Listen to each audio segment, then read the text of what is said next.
कर्तव्यरत doctor को माड़ मारिबा घटना एही घटना को नहीं सारा जिले में तीव्र प्रतिक्रिया प्रकाश पाई। यार प्रतिवाद रे ओडिशा मेडिकल सर्विस एसोसिएशन पक्षरु कला ब्याज पिंधि धारणा दिया जायतिला। जिलार समस्त कार्यरत डाक्तर एही प्रतिवाद रे शामिल होइतिले। सूचना अनुसार जिला मुख्य चिकित्सालय जरूरीकालीन वार्ड रे डाक्तर सिद्धार्थ कार्यरत थिले। से समय रे सर्पाघातर शिकार होई चिकित्सित हेउतबा जने गर्भवती महिलांकर मृत्यु घटिथिला। एथिरे उत्यक्त होई महिलांक संपर्कीय और ग्रामवासी माने डाक्तर को आक्रमण करिबारु से आहत होइथिले। एही अभावनीय घटना को विरोध करी ओमसा सारा जिले में प्रतिवाद डाकरा देइथिला। सकाळ 10 जिला मुख्य चिकित्सालय समेत सीएचसी और पीएचसी डाक्तर माने कला ब्याज पिंधि कार्य करिथिबा बेले एही प्रतिवाद माध्यम रे सेमाने कर्तव्यरत डाक्तर मानकर सुरक्षा दाबी करिसंती। अनेपटे एही घटना को नहीं मालकानगिरी सदर थाना रे आक्रमणकारी विरोध में मामला रुजु करा जायछि। पुलिस डाक्तरी सुरक्षा आईन अनुसार कार्यानुष्ठान ग्रहण करी घटनार तदंत आरंभ करिछि।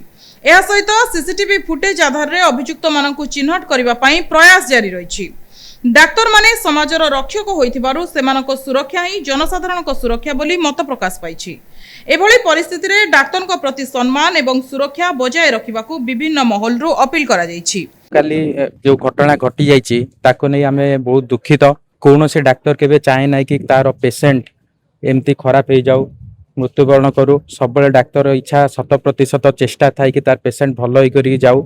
आजिकल बार बार एमती घटना घटुचे डाक्तर मान को जो परी अटैक करूचंती ए सब जिनस देखी आम डाक्तर मानकर ठीक समय काम करवा रोगी की चिकित्सा करने प्रति निजे सुरक्षित मन न करिवारु संपूर्ण भाव में से काम करिपारनु। असुरक्षित मन करी संपूर्ण चिकित्सा करिपारनु। जदि पेशेंट असंतोष होउचंती ताहले अन्य बाट अछि से माने कंप्लेन देई परिवे, प्रशासन पाखु जाई परिवे, कोर्ट जाई परिवे।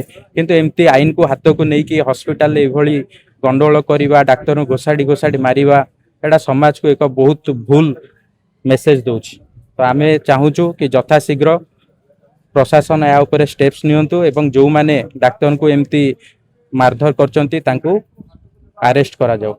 वर्तमान पई आमे केवल साइलेंट प्रोटेस्ट करूचु, ब्लैक बैच पिंधिचु। आमे चाहूचु आ तांको ऊपर पदक्षेप न जाऊ। यदि सरकार पदक्षेप न नेले ताले आगामी किछि दिन भितरे आमे धीरे धीरे आंदोलन को तीव्रतर करियो। से दिन घटना आमको खूब मर्माहत करिछि।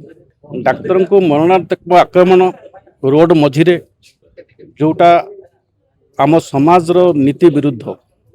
आमे चाहूचु सबु जिनसर तदंत हो, दोषी को दंड दिया जाऊ, किछि कहबार नहीं।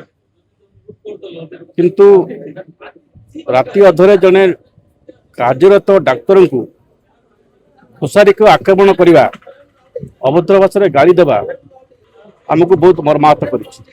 आमर मनोबल को भांगी दउछि। यह निश्चय आम समाज प्रति एक कुपरिणाम भविष्य सृष्टि करिब।